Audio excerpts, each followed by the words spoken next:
Okay, let's talk about our first attack.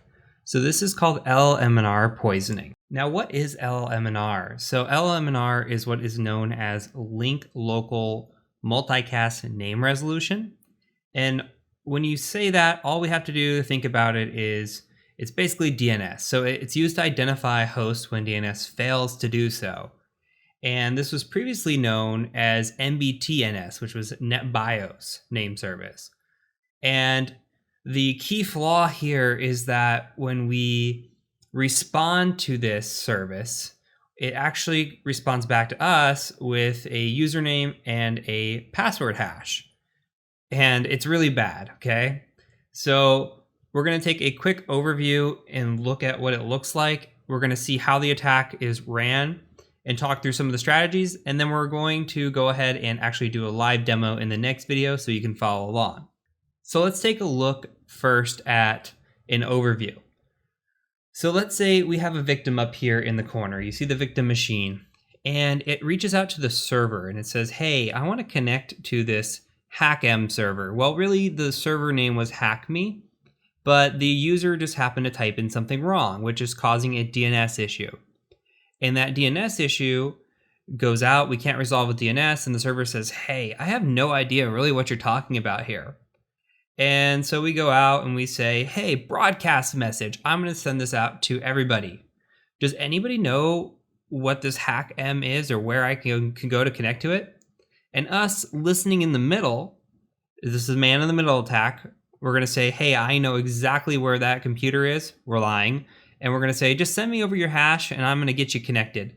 And the victim's just going to say, here you go. Here's my hash. So that's really what LLMNR poisoning is. We're sitting in the middle, listening for these requests, and when the request happens, we're just waiting to get a response to us. So we're going to run a tool called Responder, and we'll talk about that here in a second.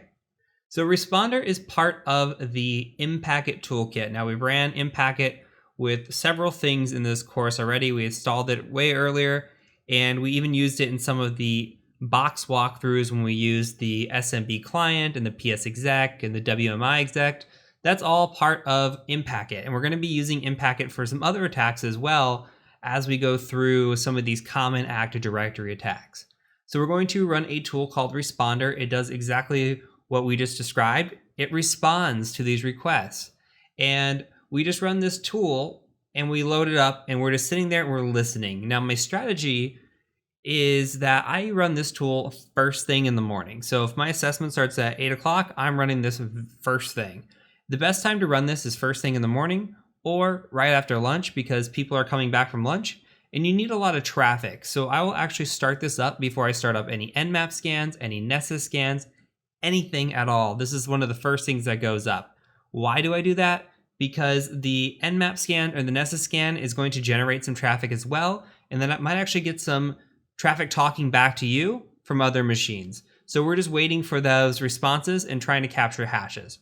So let's say here that we run Responder, and then with running Responder, an event occurs. Now here, all I'm doing is I am pointing this at our attacker machine IP address. You don't have to worry about that too much, but just think of this as somebody typed in the wrong network drive. And this is just one example, by the way. A wrong network drive is just something failing to do DNS, right? So we're trying to access this network drive, can't access, we're just sitting here listening in the middle.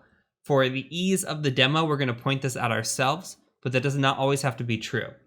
Once that happens, an event occurs, okay? The event occurs and it says listening for events. Look what comes through.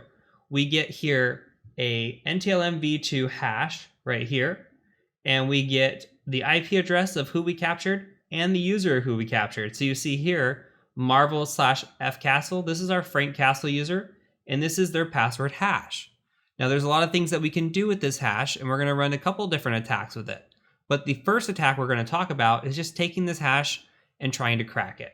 So we're gonna take this hash, and we're gonna run it through a tool called Hashcat. And you can see here that we actually crack the password to be password1, which is what we set it when we first set up the lab.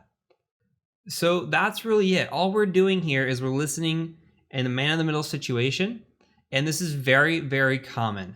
So what happens here is if passwords are weak and guessable, then we're going to be able to crack these passwords with any sort of decent password cracking rig.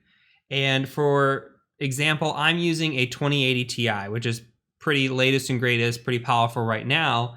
There are some rigs out there that will stack like 4 to 6 of these 2080 Ti's or even better, but you don't necessarily need that. When I was first starting out, I was using a 970 graphics card and it was doing just fine for cracking.